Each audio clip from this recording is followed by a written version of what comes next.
When one speaks of excellence, one has to only look at the long list on the biography of Johnetta Cole. She has amassed a great record of excellence in my mind, and I think that she needs to be applauded on all of her wonderful and outstanding contributions to our society. Mrs. Cole received her education from Basic College in 1953 at Fisk University. She received her BA in Sociology in 1957 from Oberlin College, and her MA in Anthropology in 1959 from Northwestern University, and her PhD in Anthropology in 1967 from Northwestern University. She has served on many academic and administrative boards. She now presently serves as President of the Spelman College and has done an excellent job, has brought Spelman to the heights of excellence. She has served on Hunter College of the City of University of New York, Oberlin College, Williams College, Hunter's College, and many more. Mrs. Cole has served on many boards, councils, been a part of many committees. She has received honorary degrees from over 16 different universities in this country. She has received many academic and professional honors and wrote over 12 selected publications. Indeed, the list is very impressive, but I need not say this because you know this already. So on behalf of the Lyceum Committee, Student Government Association, and Southern University at New Orleans, at this time, without much further ado, I'd like to introduce to you Ms. Johnetta B. Cole.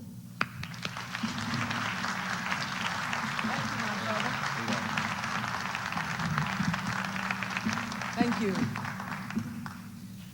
I certainly want to thank our brother president of the Student Government Association for his introduction.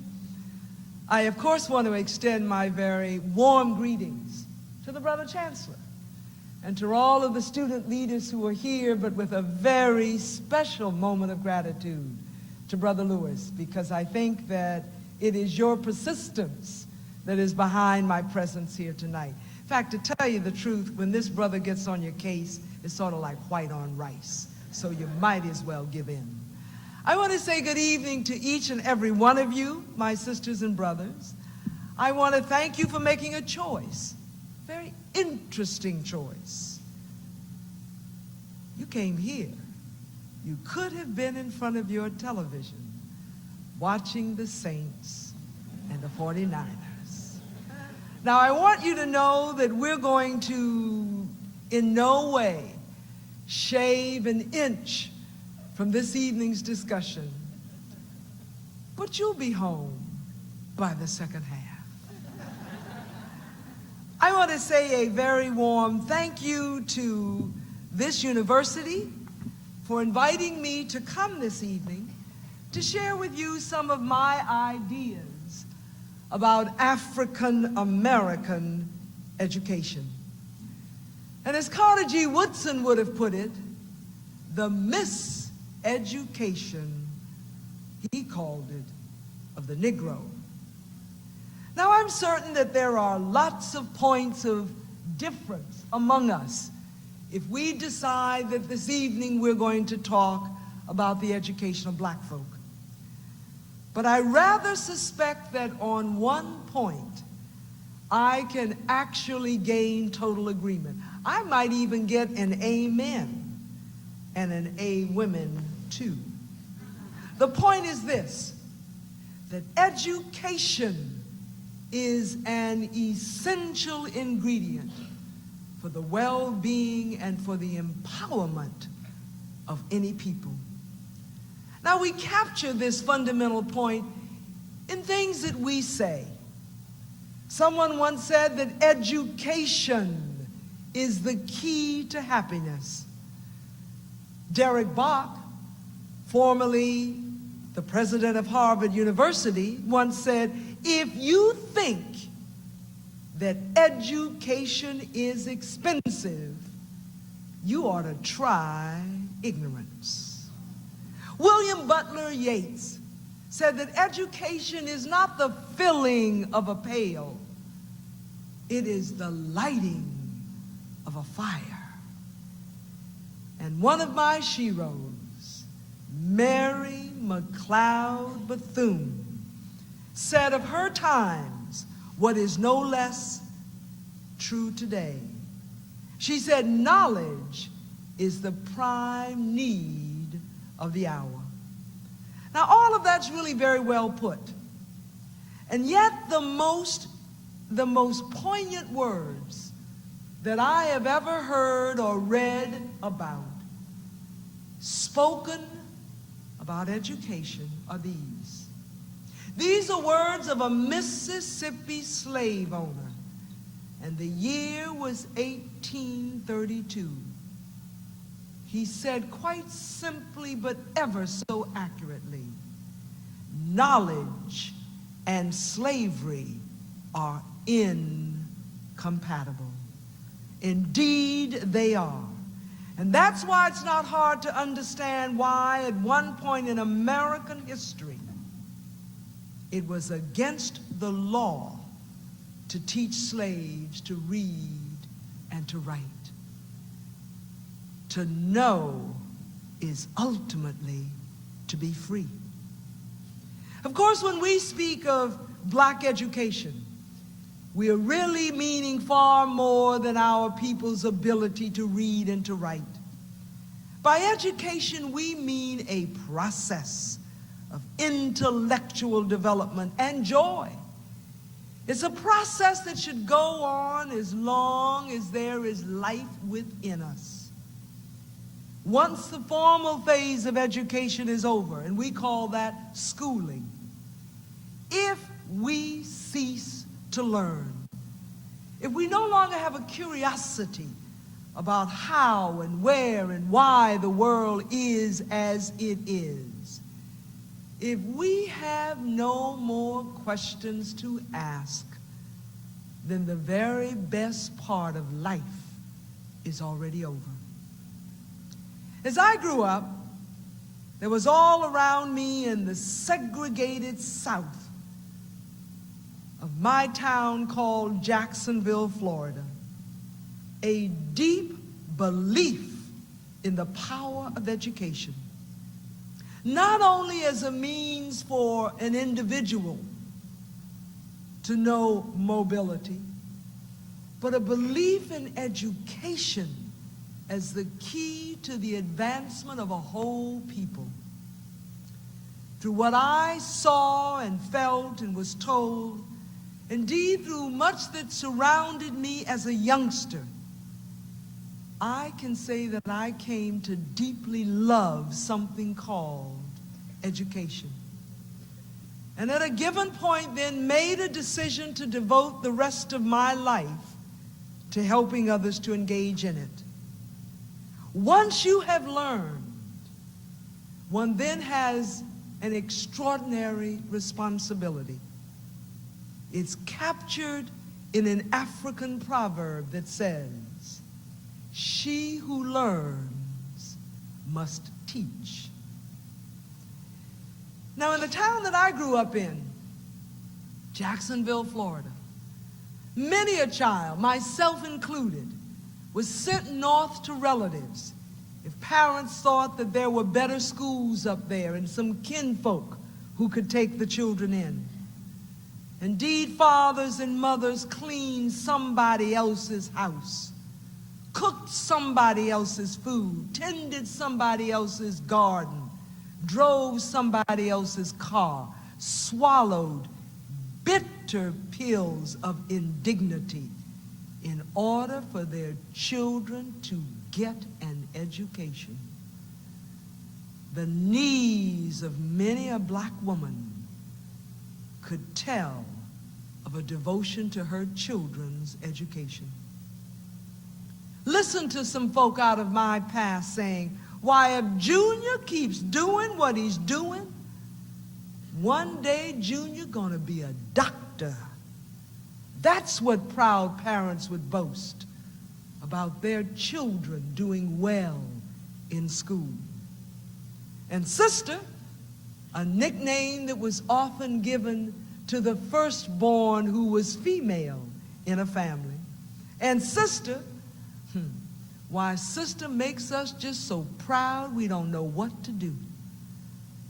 Sister gonna grow up and sister gonna be a teacher herself, is what folk who themselves had very little formal schooling would say about a young black girl.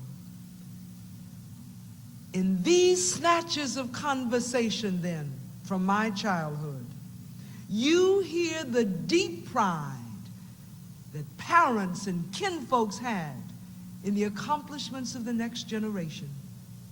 Surely Junior and Sister would make far more money than they did. But there was actually more at stake than the making of money. There was also a sense that they would have more dignity, more power, even more joy than the generations that had preceded them. There's so much to be learned from what our people say.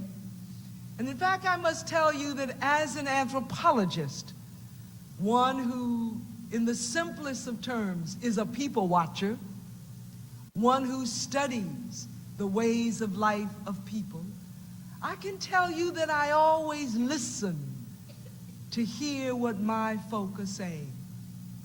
Again, let me go to my childhood and recall an expression that was used, and used very often. Most usually by us youngsters.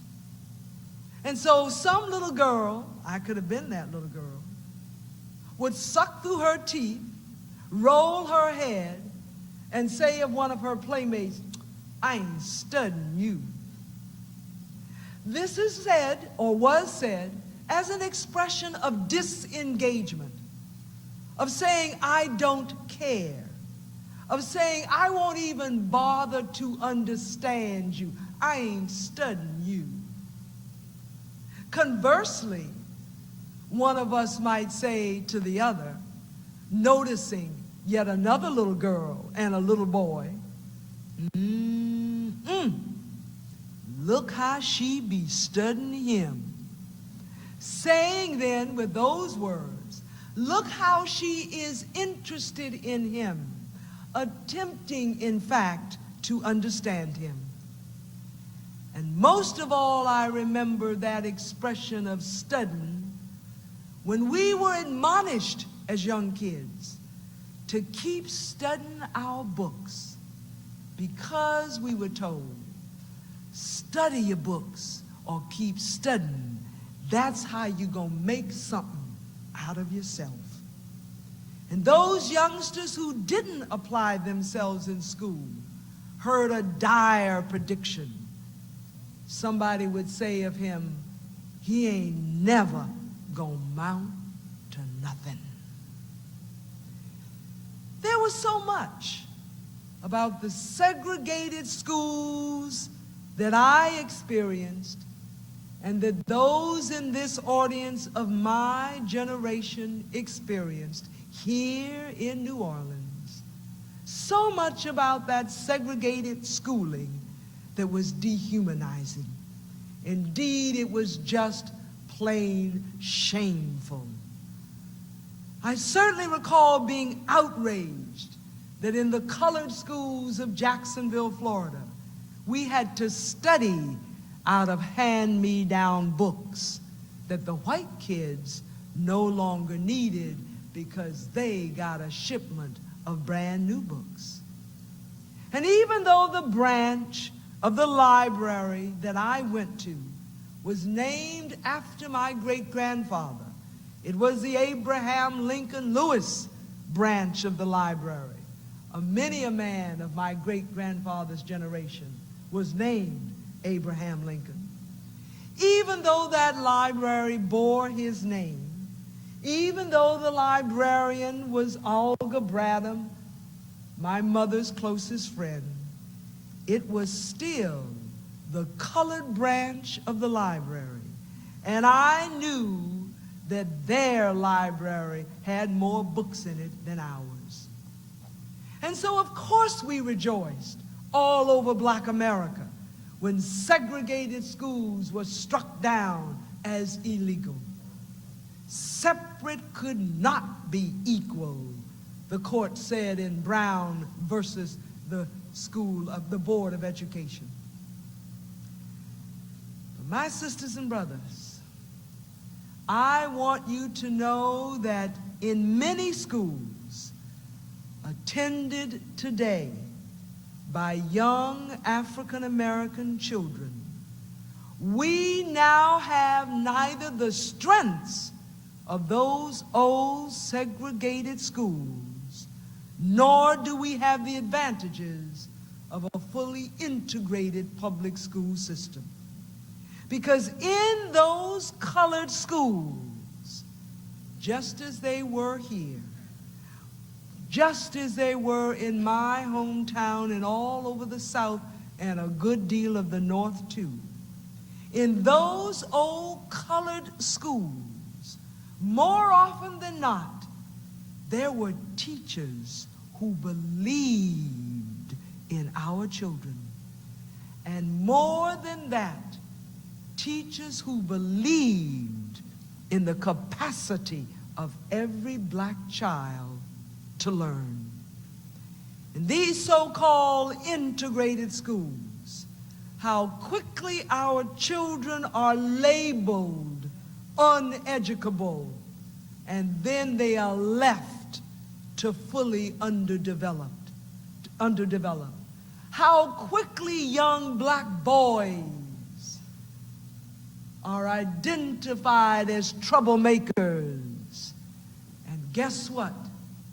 The prophecy is fulfilled and they become troublemakers. Of course, this is not a plea for a return to the days of Jim Crow schools, but it is a plea for us to acknowledge and to correct what is going on in America's so-called school system, especially for our young black children. It is ultimately a plea to improve the state of black America.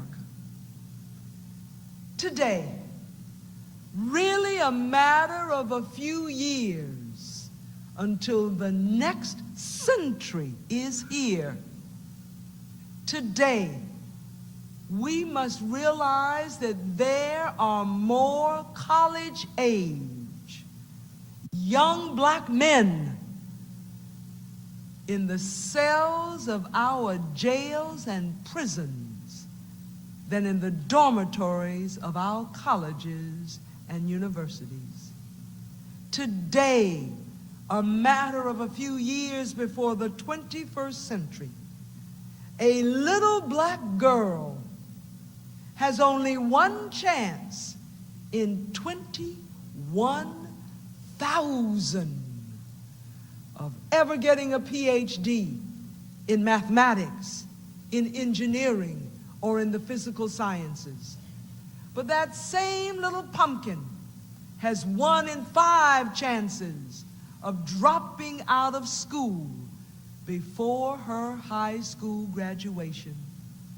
That same little girl has 2 in 5 chances of having a baby before her 20th birthday. We are now talking about schools where guns seem as prevalent as pencils and gangs seem more powerful than ideas.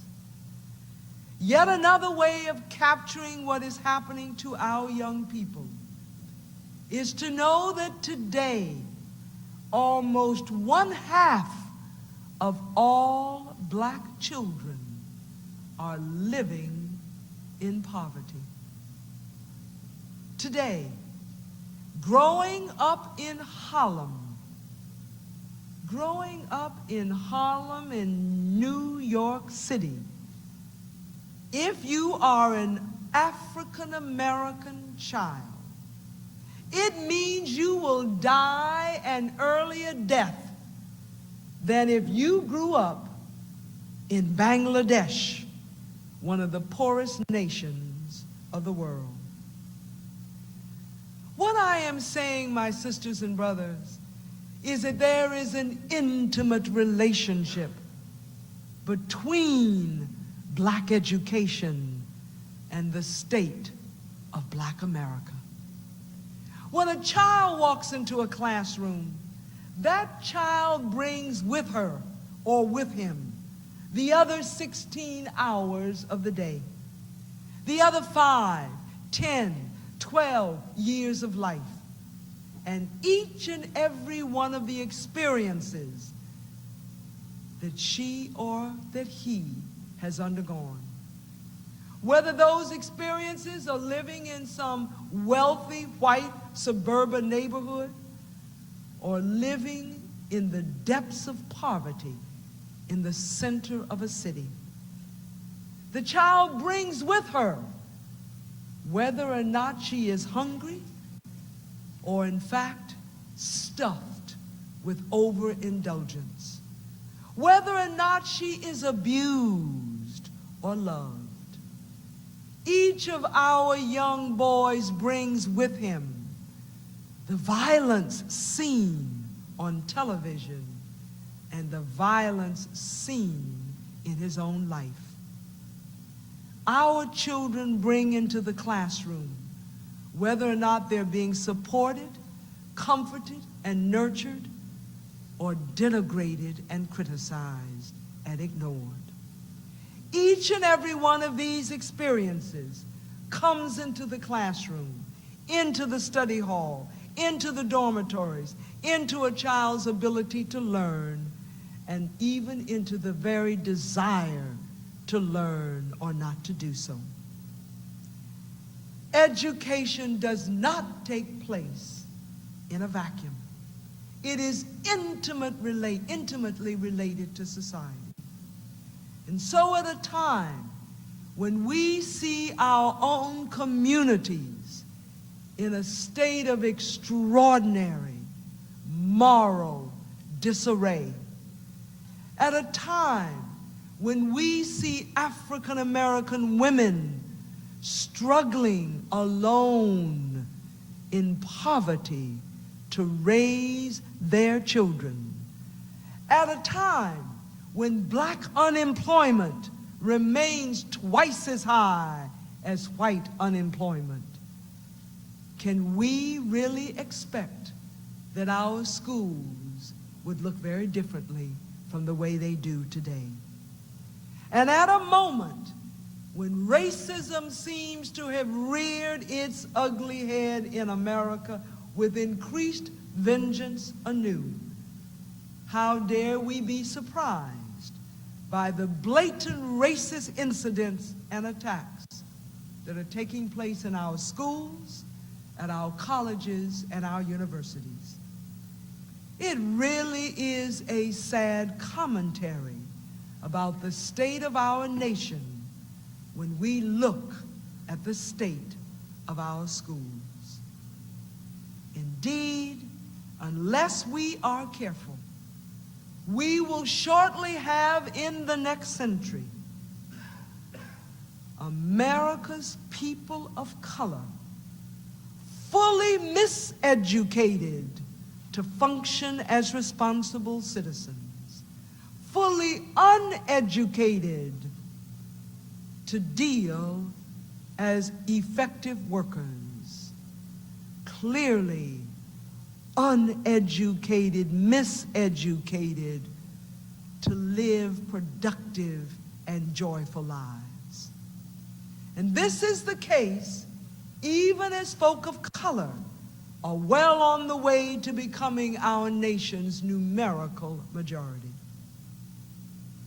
Now, there is some concern, obviously, in our nation about the state of American education, and even more specifically, the state of black education. The problem is, in my view, that the so-called solutions being brought forward are hardly solutions at all. I take just a moment to say a word about this so-called choice business. The notion that we should begin to move away from the public school system of this nation, giving choice as to where young folk will go off to school. My profound concern is that when that choice is presented, what it will mean is that middle class and wealthy white parents will choose and in fact exercise the choice to remove their children from the public school system, leaving in that system those who seem to have no choice at all. I am equally concerned about all of these simplistic responses to violence in our school, as if setting up some screening device of security will protect the lives of our children.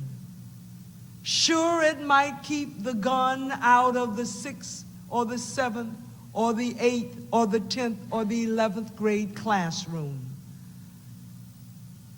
But when youngsters can hide those guns outside of the walls of schools, they can exercise their fingers to shoot them nonetheless. If we really care about removing violence from our children's schools, we've got to remove violence from our homes, from our communities, from that wretched television, those unbearable movies, and indeed so much of American society. There is, of course, some concern for this crisis in American, or this crisis in education in American business circles. Because the corporate world seems to realize that unless there are fundamental changes, by the year 2050, America will have a poverty-stricken, poorly educated majority who will be people of color, rendered economically and politically impotent by the positions that society has placed them in. Now, all of that, my sisters and brothers, is not particularly good news. And so I want to turn now in this talk to some good news.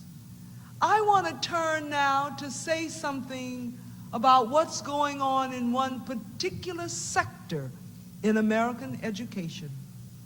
I want to say a few things about black education in our historically black colleges and universities. These are institutions that are the legacy of a long and sustained effort by our people for education.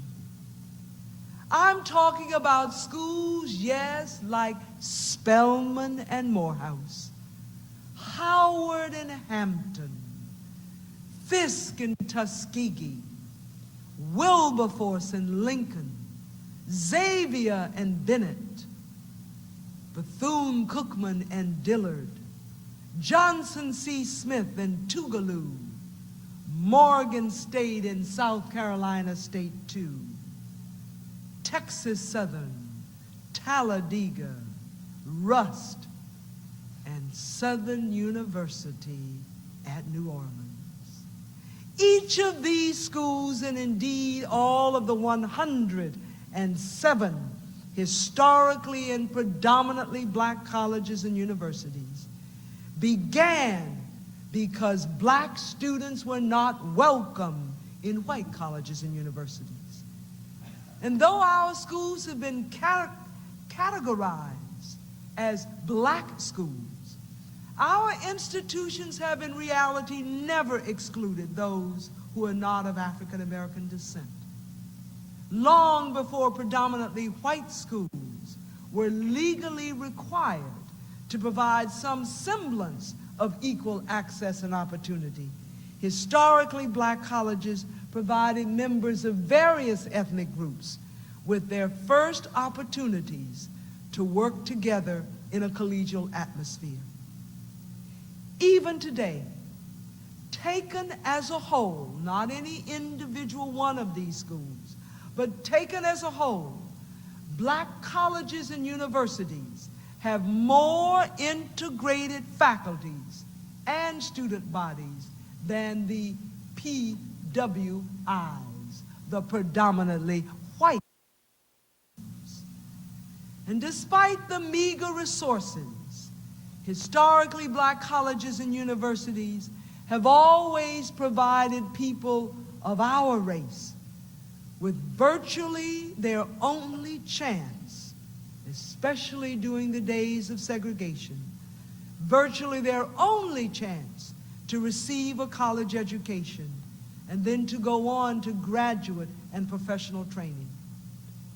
These institutions have always taken students who had been deprived of the opportunity to receive an equal education in grammar school, in junior high and high school, taken these youngsters and then prepared them to compete in fact, what was often a hostile society. Now today, because these predominantly white institutions have been forced to accept more minority students, only 17% of African American college students attend our historically black colleges and universities. And yet, historically black colleges and universities graduate 33% of the total number of African American college graduates. If we look at professional black America, what we see is the products of our black colleges and universities. Indeed, 3/4 of all African Americans who hold a PhD went to historically black colleges and universities for their undergraduate work. In short, at historically black colleges and universities, we are successful in educating African Americans. Now, there are those who would argue, and surely you know this, that it's time to get rid of these institutions.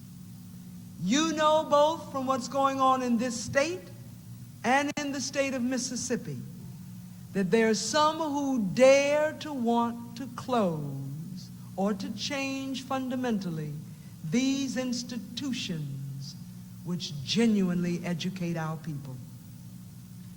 I'm often asked, when are these so-called black schools going to be closed? I'm going to give you my answer, which is to quote Franklin Jennifer. Dr. Jennifer is the president of Howard University, who says we dare not close them because black colleges and universities are first aid stations until America finally gets a cure for racism. How is it done? How do we do what we do at a Southern university in New Orleans, or at a Spelman, or any of our other 107 historically and predominantly black colleges and universities?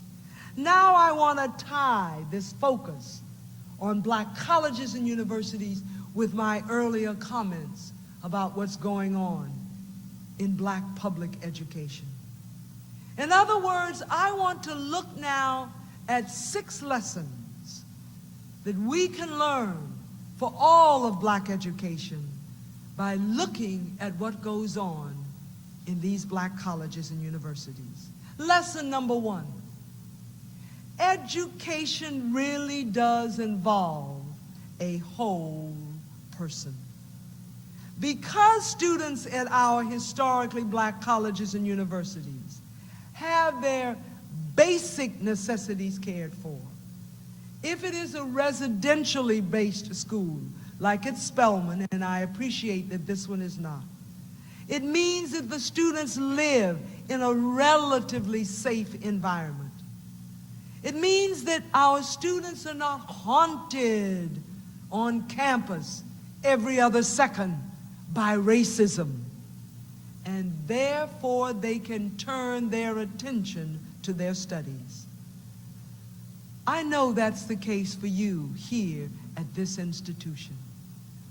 And therefore, my sisters and brothers, you have a double responsibility to do well. I'm saying that it is hard to teach hungry, abused, scared, oppressed children or adults. Lesson number 2, a good teacher is central in the learning process. The women and men of the faculties of our historically and predominantly black colleges and universities, whether private or public, it seems to me are really seriously committed to the education of young black folk. And my colleagues who are seated in this audience tonight, I want you to know that I have enormous respect for you. I realize that you, like the faculty out of Spelman or any of these other institutions, that you could go off to the predominantly white institutions, receive far more in salary, and handle far less in a teaching load. But you choose to be here. You choose to participate in the education of young African Americans. I am saying that what we see in these black colleges and universities is that students will soar, fly, when their teachers bring to the classroom a passion for their discipline and a concern for the well-being of their students. Lesson 3, positive role models encourage high self-esteem. And high self-esteem is a necessary ingredient for learning. At Spelman, as is the case with other historically and predominantly black colleges and universities, students look up and they see reflections of themselves. They see folk who look like them, a little fatter usually, more gray hair, but folk who look fundamentally like them, serving as the president or the chancellor, serving as the professor of mathematics or economics or French or African American studies. They see folk who look like them, serving as the editor of the school newspaper, folk who look like them, serving as the president of the student body, folk who look like them, serving in every capacity. And so our students feel, if she can do it, if he can do it, so can I. Positive role models boost a student's pride and sense of self-worth. Lesson 4, high teacher expectation is absolutely important for learning. At historically black colleges and universities, there are no assumptions that black folk are dumb and that we cannot, for example, do complicated things like mathematics and like science. Hopefully at all of our historically black colleges and universities, there are no assumptions that women are just not as bright as men and will never write a poem or understand a complex economic theorem as easily as men do. I can tell you there are no such assumptions at Spelman. And because there are no such assumptions at Spelman, you must know that 38% of Spelman students, 38%, major in mathematics, physics, biology, chemistry, computer science, and a dual degree program in engineering. What happened to the notion that black folk can't do science and women can't do math? Teacher expectation equals student success. Lesson number 5. The content of the curriculum must never exclude the realities of the very students who must intellectually wrestle with it. I like very much the quote that is on your program from a passage in my book. I believe that each of us must reach out to understand other people's worlds. As our Caribbean sisters and brothers would put it, you got to know a yard besides your own. But you must also know your own home. People who are educated about everybody except themselves are an ill-educated folk. At Spelman, I'm proud to tell you that students are required before they graduate to take a course in either African American studies or women's studies. But perhaps more importantly, the realities of African Americans and of women are mainstreamed into the entire curriculum. Increasingly, this is the case at our historically black colleges and universities. I must make the critique that I think for too long we have assumed that because we are black colleges, there is no need for African American studies or for black studies. That is not the case.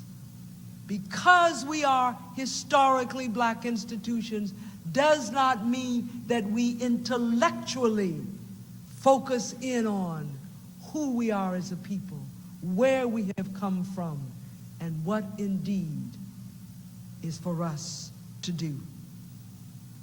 And so lesson number 5 is very simply that each and every African American child must in some way come to understand that child's own reality. What a pleasure it was to see Professor Charles Fry here and to know that African American Studies is clearly on this campus. Lesson number 5 and the last one. The involvement of parents or surrogate parents in the education of their children is a crucial element for student success. This evening, as I was greeting folk before we began, I had the pleasure of seeing a mom and a grandmom of a Spelman student. And we talked about her, and the three of us rejoiced in the fact that she's happy and doing well. And we also recall that when she came to Spelman, a whole lot of folk came with her. Sometimes it seems to me that by the time all the folk have gotten out of the van, they didn't leave anybody at home. And even though this is a commuter's college, or university rather, I am sure that there is a sense in which the students who do well here do well in part because they know that somewhere in this city, or somewhere in this state, or somewhere in this nation or this world, there are kinfolk who are counting on them and who are supporting them. Knowing that there are individuals who care about their welfare and their educational progress is an incentive for students to excel. And my sisters and brothers, what that means is that for so many of our little children, for whom now there seems not to be that caring parent, that extended family. You and I must become that family. If you've educated your own child, you better find another one to educate. And so if I had to summarize the lessons, the Spelman experience, and by extension, the experience of all of these historically and predominantly black colleges and universities teach me, it would be this: that in an atmosphere relatively free of racism and sexism, where teachers care and expect the very best, where parents and kinfolk are involved in the education of their children, where the curriculum and those around the students reflect in positive ways who these students are. When those conditions exist, there are no limits to what a youngster can learn and who they can become. For our tomorrow, for the tomorrow that belongs to us as black folk, for our tomorrow, and that means for our children, they're the only tomorrow that we have. Each of us has the awesome responsibility of helping to create those conditions that I just described for quality black education. That means, my sisters and brothers, in my view, that we've got to vote onto these school boards only those folk who really care about our children. It means that some of us have got to be willing to run for them. It means that we have got to hound these teachers to let them know that there are parents and community folk who care about the education of these youngsters. We have got to put into office in our cities people who understand the relationship between joblessness and violence. We've got to make sure that the only future that we have, our children, is well educated. Now I'm going to close by telling you a story. It's a story that I've told on many an occasion and probably will tell on many, many more. Because it's a story that says in very vivid terms who it is that's to do this work that I just talked about. Who it is that must make sure that we begin to have true quality education for our children. It's a story that was often told by yet another of my sheroes, almost said heroes, one of my sheroes, Fannie Lou Hamer. A woman, of course, who had very little in the way of formal education. She was a child of sharecroppers. But remember that she went on to organize the Mississippi Freedom Democratic Party and to lead massive numbers of black folk in voting. Remember, she was the sister who said, "I'm sick and tired of being sick and tired," and went on to do something about it. Well, Fannie Lou Hamer loved to tell this story at the end of her talks as a way, again, of saying who should do all of this work that must be done. Fannie Lou Hamer would tell the following story, the last line of which tells you who is responsible for making sure we have quality black education. It's the story of some very brash young boys who decide that they are going to fool an old lady. And so they get in a corner and they think about it and they laugh about it until one of them says, "I've got it. I know how we can trick her. I'll ask her a question and she'll be unable to answer it." And so his running buddy said, "What kind of question are you going to ask?"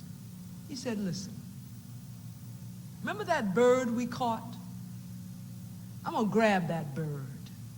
And I'm going to go up to this old lady and I'm going to say, 'Old lady, see this bird? Well, this bird that I hold behind my back, is it dead or is it alive?'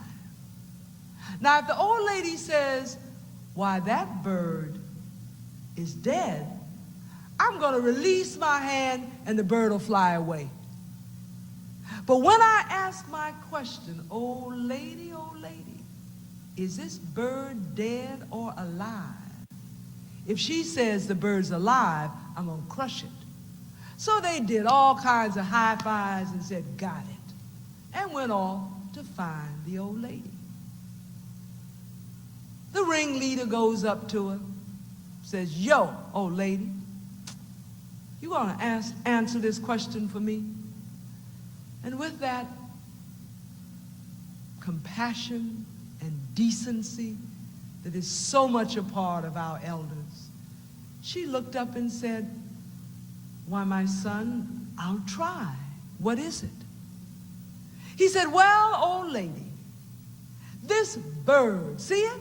And she said, "Yes, my son."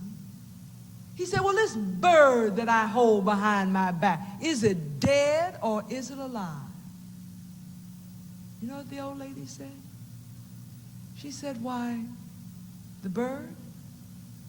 Why, it's in your hands." And that's the answer to the question, who will struggle for quality black education? It's in your hands and it's in mine. And I thank you very much for listening.